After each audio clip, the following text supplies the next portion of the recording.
Namaste nerds, this is Navana, the Budget Pub Stomper. Today we're going to be talking about something I think is very interesting, something I'm excited about. We're going to be discussing the Budget Pub Stompers Cook-Off. This is going to be a deck brewing competition. So let's get into it a little bit. We're going to be hosting a competition. It's free entry, and I want to just go over the rules, but the rules, I'm going to call them rules, but they're really more like guidelines, right? Because they're not hard, fast rules. For instance, rule number one, $100 max field on TCG low. If you submit a deck that is not set to $100 max field TCG low, that doesn't disqualify you from the competition. Lots of people do budget brewing in lots of different ways. This is more of a guideline. The idea is it's going to be better and easier for us to judge if everybody's on the same page. But if you're used to brewing, like in the Brazilian meta, they brew like whatever it is, $100, $150, not counting the commander.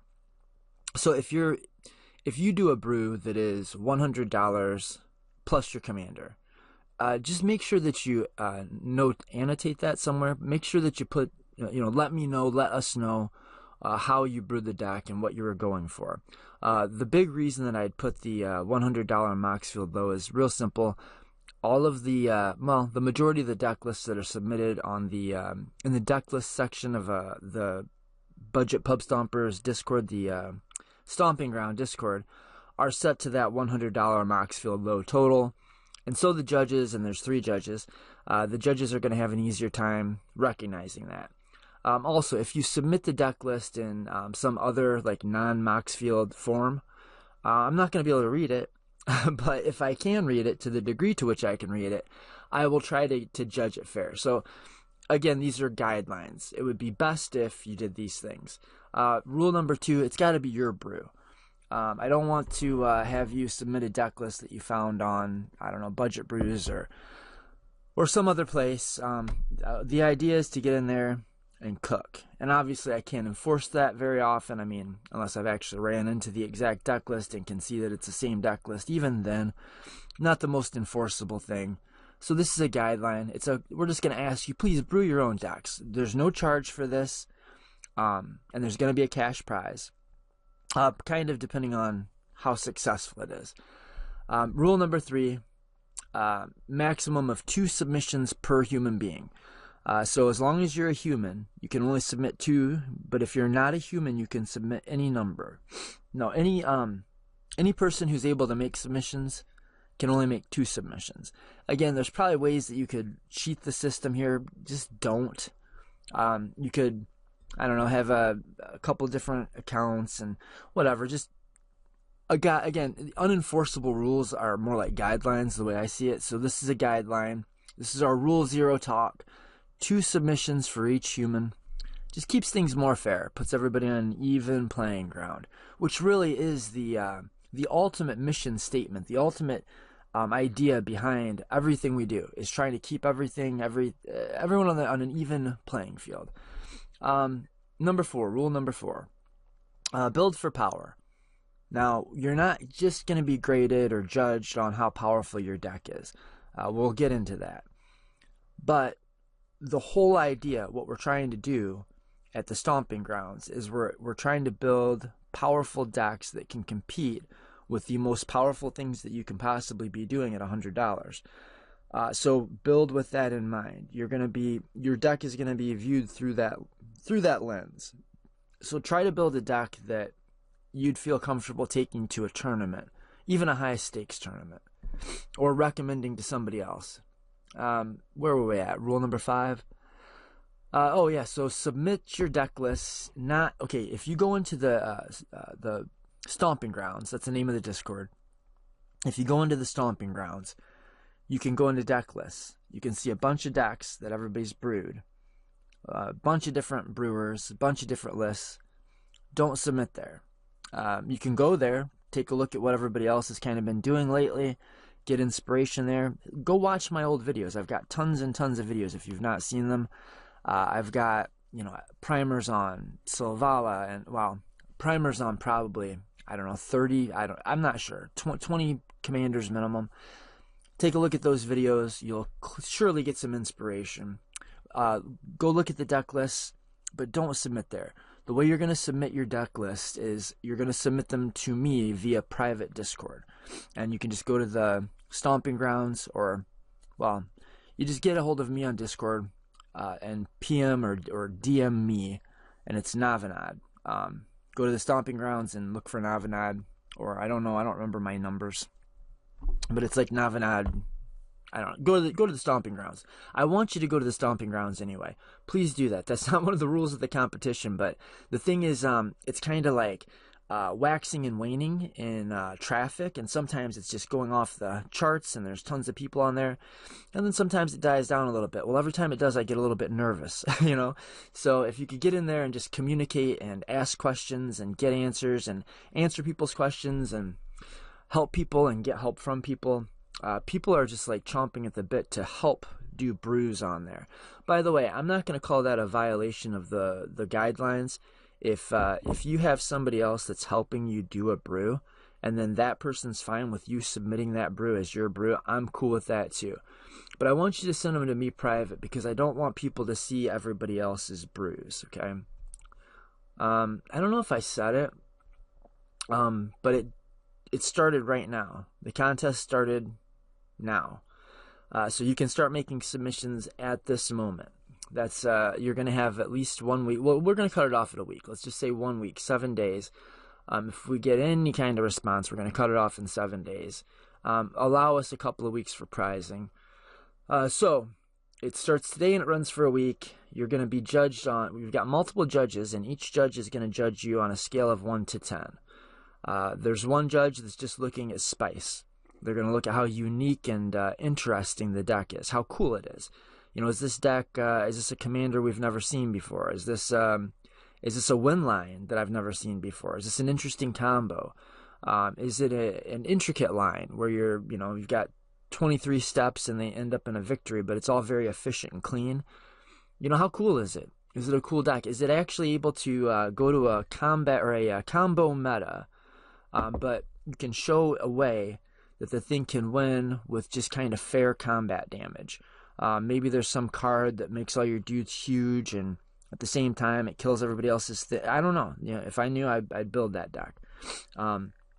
But like maybe you're doing like I don't even want to give you ideas. I've got a couple of ideas on how you actually could build a deck that could compete in the combo based meta with combat only.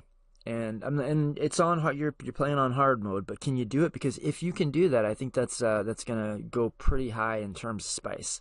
Interestingly, like if you're not from the kind of competitive metas, probably that seems normal to you, and combos might seem extra spicy. But it's sort of the opposite in CDH and in budget competitive. Now, I love a really good, cool, spicy combo. Don't get me wrong.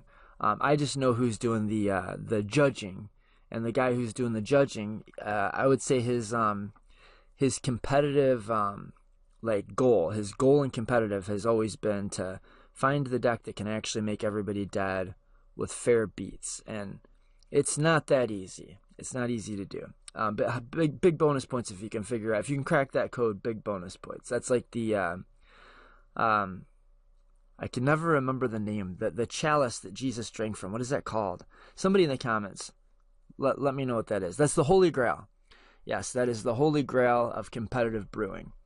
There's going to be a second judge who's going to be judging you on your good looks. No, I'm just kidding. I'm the second judge, and what I'm going to be gauging is your what did I call it here? Your budget building prowess. So things like effective use of budget. Like, did you allocate your $100 in wacky places that don't make sense, or did you spend it well? If you put 10% of your total budget in one card, is that a pivotal card that you're going to end up like tutoring for and you're going to want access to all the time, or is it at least a card that if you do happen to find it, just ends the game for you? Did you do a good job with the budget? Also, did you build an effective land base? If you're playing 4 colors, did you find a way to actually make that work, or are you going to be playing a full turn behind everybody else because you had to load your deck full of tap lands? I mean, maybe your deck has a mana curve that starts on 2, and so you can afford to put some tap lands in. And maybe you're not trying to ramp in anything on turn 3, and so maybe you don't need all the color fixing 2-mana rocks. But those things, you should be thinking about those. And if you're an experienced brewer, or if you built an effective deck, it should be reflected that way. Like for instance, my Malcolm Kedis deck. It's one of my pride and joy IRL budget decks, and it's a deck that I play full power too. That deck started off with Arcane Signet and Felwar and all those rocks, because they're just good budget cards, right? So I'm talking about the $100 brew. And then eventually I got to the point where I'm thinking, like, they just don't work on the curve very well. So I chopped to just only having the one. I had Arcane Signet, because I'm not going to play a $100 competitive deck and not put Arcane Signet in it. Well, I did do that. Today, if you look at my list, you will see no 2-mana rocks in the entire deck, because they just don't work they don't work with the curve. So I want to go turn 1 Skirk Prospector, or turn 1 Depletion Land that comes into play tapped that I can tap for 2 mana on turn 2. Or turn 1 Ramp, basically. And then I want to go turn 2 Malcolm. And I do that virtually 100% of the time. Basically, if I don't have a hand that can do that when I'm playing, I mulligan. And even if I go down to 5 cards, I'm going to get my turn 2 Malcolm virtually 100%. There's a couple exceptions. Maybe I'll power out in the right pod, maybe I don't want turn 2 Malcolm. Maybe I want turn 1 Fish, Mystic Remora, or something might be better. Sometimes. Or maybe I want to go turn 2 Lightning Rig Crew and then turn 3 Malcolm. But generally speaking, I'm going to get that turn 2 Malcolm every game. So where does Arcane Signet figure into that? Well, it doesn't. There's never a time. So that's what I mean by the curve should make sense. And I understand that now as a more, I've been brewing for a long time now. So it's pretty obvious to me now, and it seems like, dumb. Like, obviously, my entire game plan rotates around this one idea. Turn 2 Malcolm. Turn 3, I want to play a Kedis and have mana open to protect my Malcolm. Go to combat, make 3 treasures, and then I want to start looking to do busted things after that, right? I want to keep the 2, 3, 4 mana up every turn for interaction, and then I want to look for my window to win the game. I want to set up one of my value engines, and in budget, you don't get the Rhystic Studies, and your Mystic Remoras aren't as good as they are in CDH. And when I say set up an engine, man, I mean the old-fashioned way. Like, you have to build an engine. You've got to put a Malcolm out with a Lightning Rig Crew and put a Curiosity on the Lightning Rig Crew, and then every time you tap it, you make 3 treasures and draw 3 cards, and hopefully one of them is a pirate, and you cast a pirate to untap the Lightning Rig Crew, and you tap the Lightning Rig Crew, make 3 treasures, draw 3 cards, an engine. Anyway, that's the kind of shit that you're getting judged on by me is, did you make good choices? Did you use efficient deck building? So, given the starting point, given that you are trying to do the thing that you are trying to do, how well did you accomplish that goal? So I'm not going to be judging you on what the idea is. I'm going to be judging you on how well you were able to bring that idea to life, right? How well the deck does the thing that the deck is trying to do, or how well it seems to. And I'm going to goldfish every single list. If we have 100 submissions, I'm going to goldfish 100 decks, guaranteed. And I'm not expecting 100 submissions. Now there's no entry fee. We might get 100 submissions. If we do, I'm going to increase the pricing a little bit. If we've got over 100 people, I'm going to go to at least $100 in pricing, but I'm going to guarantee $50 here. And if you're in a country where the rules are really tight on gambling, and this seems like a gambling thing and you're nervous about it, DM me about that. We'll have a conversation about that. I can find a workaround. We can work around it. Or you can just say, look, I want to enter this competition, but I want you, if I win, to donate the $50 to the tournament, because we're trying to get a tournament going. That's really what this is about. And I'm working with some other people now on the idea. Anyway, 2, your second judge is going to be me. I'm going to look through and I'm going to say, okay, you've got what's that 3-mana gift card called? Generous Gift, but you don't have Swords to Plowshares. Probably going to dock you a little bit on that. Maybe not exactly on just that one thing, but if there's a lot of just obvious glaring holes where it's like, okay, this guy or gal, or they or them or whoever, this entity who's brewed this deck for me, seems to be thinking that they're going to get to go to turn 12. And it's just not the case, right? Like, it does take, it can, turn 12 is a bit of a stretch, but occasionally budget, even budget, I think budget competitive decks, or budget competitive games, they have the least likely opportunity to go to like turn 9 or 10. But, sometimes it happens. The games can grind down to slogs, and games can get stacksy, or people can just keep murdering each other's commanders, and everybody's playing a commander-centric deck. So sometimes you're going to get time. But plan on the game going about 5 turns. I think that's going to be a good way to look at the game when you're building the deck if you've not played in the meta. And so a card like Swords to Plowshares becomes a lot better than a 3-mana piece of interaction, because you don't have the mana to hold up. You're doing things. You're trying to get your own game plan going. You don't have a lot of time to do it. You can't be holding up 3 mana, just as an example. So are you missing obvious staples, but you're using strictly worse versions, and it's not about the budget? Those kinds of things. That's what I'm looking at. Are you playing, 3 colors, and damn, you made an $11 mana base, and every single land comes into play untapped. And if I look at your pips, the color ratio inside the deck, your lands look like they're perfect, except for maybe it's a little skewed towards green. Oh, I see, but you're playing a bunch of color fixing mana dorks. I'm going to look at it. I'm going to dissect it. I'm going to try to figure out, did you brew appropriately? How'd you do? Are you a mad scientist, a Gordon Ramsay of the Pub Stompers Cook-Off? Are you the guy, or did you make some kind of new player, new brewer, and, mistakes? And more power to you, right? But we're looking for expertise. No, I'm just kidding. Do the best job you can. We're looking for a lot of entries. Maybe nobody submits, and you just are the guy that submits the deck, and so you win the $50. Could be. Budget brewing prowess is number 2, and number 3 is overall power level, just general power level. So Judge 3 is going to look at the deck and going to say something like this: how comfortable on a scale of 1 to 10 would I feel piloting this deck in a high stakes tournament? If I had to play this deck in a tournament, how would I feel about that? Scale of 1 to 10. See, all of the judges will be judging on a scale of 1 to 10. Now, in all full disclosure, there may end up being 4 judges. We haven't quite figured that out yet. But if it's 3 judges, it's going to be 1, 2, and 3 like I put here. And if it's 4 judges, it's going to be 1, 2, and 3 like I put here, with a 4th that is just all of the above, who's just going to be judging on the whole thing. He's going to be judging on spice, budget building prowess, and power level. So it doesn't really matter. These are the 3 things that you're going to try to keep in mind. And power is going to be weighted a little more heavily than spice, in that if you use effective building techniques and efficient deck building, your deck will be more powerful. So you're kind of getting judged on power twice in a way. One is not exactly power, but it's going to lead to power, if you see what I mean. Oops, we're going to go into here.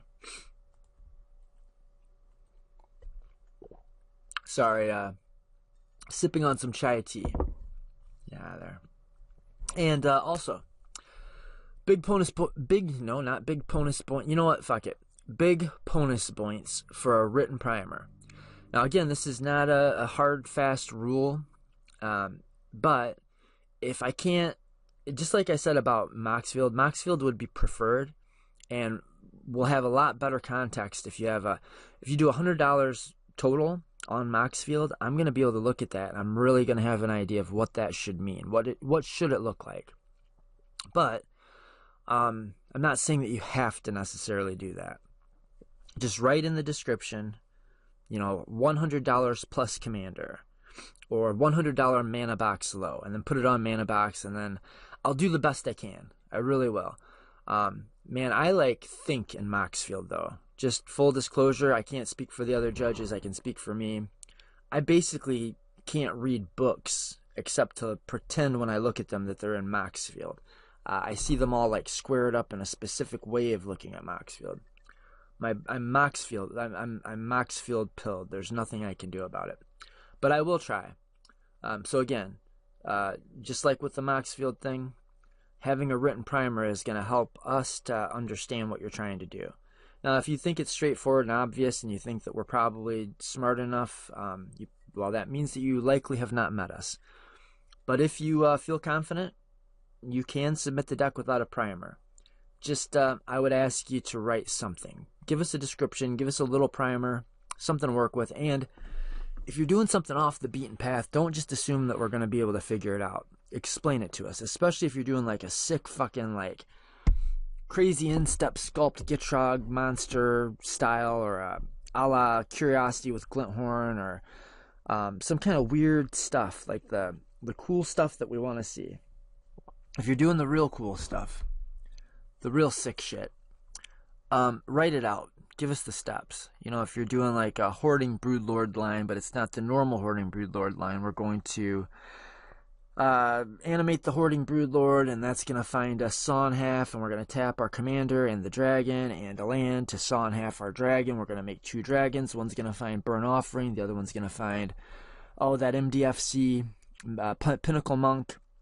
Then we're going to tap the 1 copy to cast the Burnt Offering, sacrificing the copy that we tapped to do that, making 8 mana. We're going to do it in red and black, 5 red, 3 black, and then we're going to tap the other one, to the other dragon, to convoke, cast the Pinnacle Monk.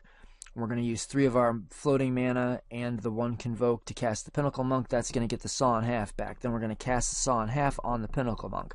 The new 2 Pinnacle Monk copies are going to find the Burnt Offering and the saw in half, so on and so forth, right? Dude, write that shit out. You know, write that shit out for me, please. Or make a video. Fuck it. Do a video primer. Bigger bonus points for video primer. I'm going to get excited for a video primer. That's what I want. I'll settle for a written primer, or at least a description. All right, what else? Description. Make sure we know what budget formula you used. Again, guidelines. You know, it's not hard, fast rules, but you got to tell us what your guideline was. That is the best chai tea I've ever had. I wish I could remember the name so I could tell you all. It's not quite as much caffeine as coffee, but that's okay. That means you just have to drink 2 or 3 of them. Description, budget formula, $100 commander not included, mana box, yes. And a little announcement here. We plan to get a tournament going, and I've been talking with some other guys now. I've got a couple different sets of other guys that I'm kind of discussing with. So we've got Spell Table Games firing on the Pub Stomper, or the Stomping Ground Discord, probably once a week.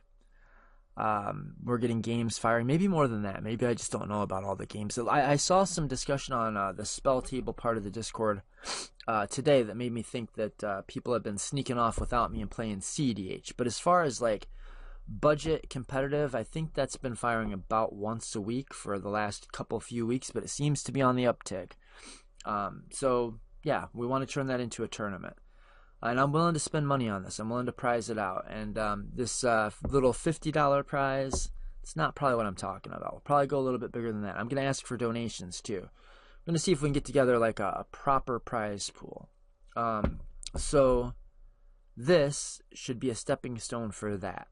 And when you submit your deck list, if you submit it as a $100 all-included Moxfield Low deck, you're not going to have any problem transitioning that deck into a future tournament, which is another big reason that I think it's a good way to build your deck. Now, we are still doing a poll right now, and you can hop onto the Discord right now. I want you to. Please do. Hop onto the Discord and vote. You have to go into pinned messages and then find the poll. The poll is this. There were 3 ways we were going to run the tournament. The competition or tournament, I wanted to find out what everybody wanted, because there seemed to be a divide. Some people wanted to do $100 not counting the commander. Some people wanted to do $100 all said and done, like I normally brew for my deck techs, or like the CBB 100 used to do. And some people just thought, hey, if I can show that my deck is $100 on whatever deck building resource I used to build it, that should be good enough. And so those were the three options. And we took a poll, and there was only like 16 people that actually voted on it. I think it kind of got buried. I keep bringing it back out, but I think it gets buried fast. So people, I think, don't notice it. But there's 16 votes so far, and I think like 64% of them have been like voted for number one, which was $100 Maxfield Low, all included. So probably that's going to be the way that the tournament goes. And that's another reason that you might want to consider brewing that way. But there are some reasons to not brew that way. I realize that. And like I said, if you've got a real compelling reason to do that, do that. I had a compelling reason to do that. I just brewed this bad boy. Niv Nixilis. If you've played with Ob Nixilis, if you know what Ob Nixilis is, you'll know why I called this Niv Nixilis. Niv Mizzet Visionary. I wanted to build this deck, but we didn't have a price for the deck yet, or for the commander yet. So I built a $100 deck, not counting the commander. Well, then the commander came out, and it was $34. And so when the price hit, it was $34, and so my price down here was $134. Now it's gone. Damn it, it changed again. So eventually I saw that they dropped the price on it to a reasonable number. And so I made some cuts and swaps and got the deck down to $100. But so anyway, this was going to be one of the reasons it can make sense to exclude the commander and do a $100 build plus the commander. Maybe you're building a commander that actually hasn't released yet. We don't know what the price is. Or maybe you did do that, and then when the commander released, it had a $40 price tag. I'm not going to be too surprised to see Storm like that. Marvel Storm. Marvel Storm should be a really sick budget build. I want to build it. What I'm worried about is when it releases, I'm not going to be able to afford to build the deck. I was kind of nervous about that with Niv Mizzet too, but I thought, you know what, I'm going to build this shit in CEDH anyway. So I think this guy's CEDHable. This deck is fucking sick. This card is fucked up. I know it's 6 mana, and that's a lot. I get that. But the card's fucked up. If you can untap with this guy, I don't know how you lose the game. You would have had to have fucked up your deck building to feel like when you untap with Niv Mizzet, you have not just won the game. Now, if you went fucking Super Scion like I took this thing, it just ain't happening, right? Like, we tap out. That's a game, kids. That's a fucking wrap. So this deck I built without really thinking about. I built it without the commander. And so if you're building Storm, by all means, build. Say my building method is $100 plus the commander. We don't even know what Storm's going to cost yet. Or Niv Mizzet. If you started on Niv Mizzet when it was $30 or before it had a price, same thing. Totally legitimate, totally justifiable. Or if you're just used to brewing that way. Or if your LGS that you play at has a league and their rules are different from our rules. Go ahead, use their rules, submit it that way. I'm going to do my best. All the judges will do their best to look at it right. We'll try to do a good job for you. It's just going to make things a little bit cleaner if everybody can, if everybody's on the same page, then everything gets just a little bit cleaner. I just want to show you some of these. None of my cool tricks are here. Should I just goldfish this shit out? I'm gonna do the deck tech. I'm gonna do the deck tech today. This is not your video for the week. This is your extra bonus video. Where's that little lightning bolt? We got a new lightning bolt that is where the shit is it? It's 3 damage. Oh, that's why this thing's $103. This does not show. This is not updated. I changed this. I put in yet another card that does not exist. 108 cents. Dude, overnight. This is one of the frustrations. Oh, I want to let you know too. Your deck needs to be at the price the moment you submit it. Once you submit that deck, your price is locked in. Submit to me. Write down the price. Maybe take a screenshot. Probably I'll see it. I'll get to it immediately. If I have any doubt, I'll back up. I'll look at what could have happened. We'll get to the bottom of it. But the moment you submit your deck list, if it's at $99.04, no matter what, your deck list has been locked in. You did it. You did it. That's all we need you to do is at time of submission. How much do I want to tell you guys about this? I'm so excited about this deck. I'm so not excited about the fact that it's 8 fucking cents over. Now I have to make an 8-cent cut. That's ridiculous. Where's that? Where's the new lightning bolt? There it is. This, I bet you this stupid thing went up. In any case, so this, oh, it's not even listed. That's going to be a problem. This is going to take some work. So maybe I'll just cut that out and go back to excluding the Niv Mizzet, because we don't know what this thing's going to cost. We really don't. We sure as shit don't know what this is going to cost. But if I have a Niv Mizzet out and I cast this Bolt Wave, that is dealing 9 damage around the table, which draws me 9 cards for 1 mana. Like, how do you lose after that? Can you lose after that? Well, what I found is when I was drawing like 20, 30, 40 cards on turn 5, and it does take a little time to get going because we've got to get this big-ass commander out. Sometimes turn 3. I've even got it on turn 2.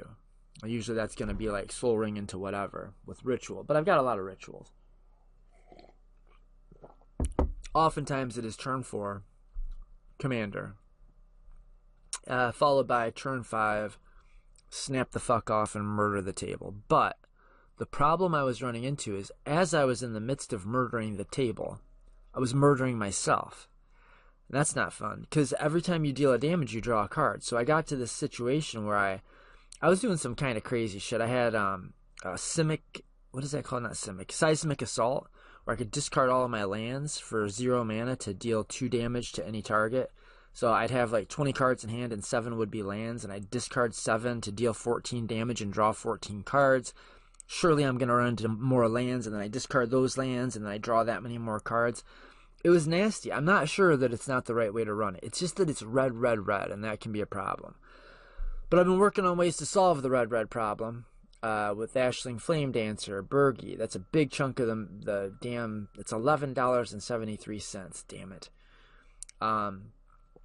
We've got other things, though. We've got Stormkiln Artist. We've got Runaway Steamkin. And my buddy Noble, shout out Noble, found this little gem here. This is a fucking peach. This made such a difference. When you're able to draw and damage and draw and damage, and you're just going absolutely hog wild. Is that too harsh to say on the interwebs? What did I say? Hog wild? I feel a little dirty about that. When you're just going fucking straight up crazy, I think that feels a little safer just to say crazy. When you're going fucking banana sandwich, full on banana sandwich, and you draw 40 cards, once you get to 40 cards, 10 of them are going to be like rituals or free spells. You're not going to be able to lose that game. You're going to be able to murder everybody. The problem is, as you're murdering everybody, you're drawing your deck. And if I have my Gutter Snipe out and I'm going through all this crazy nonsense, I'm casting a free spell that deals 1 damage, I draw a card, it sets off my Gutter Snipe, which draws me 6 more cards, and I've just drawn 7 cards off of 0 mana that turn. As I'm doing that, when I'm dealing all that damage out, I'm having to draw those cards.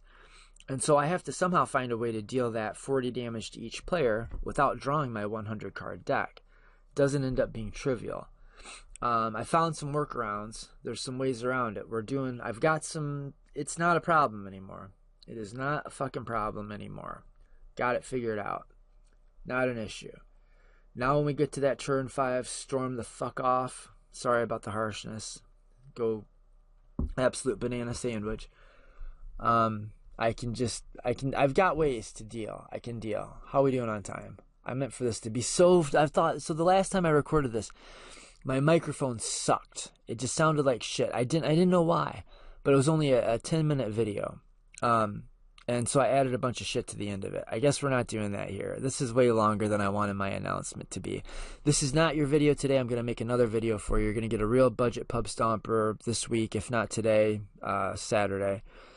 But probably today. We'll see. But this is your announcement for the upcoming tournament. But specifically, explicitly, I'm stating right here, right now, minimum $50 first place to the best deck brewed. You can do 2 submissions or less. Please include a primer or at least a description. Bonus points for a video primer. Build it spicy. Build it well. Like, do good deck building. Good deck building. play the right number of lands for your deck, you know? Like my Selvala deck runs 30. Bunch of dorks, and it's a mana engine. My Niv Mizzet deck runs 34.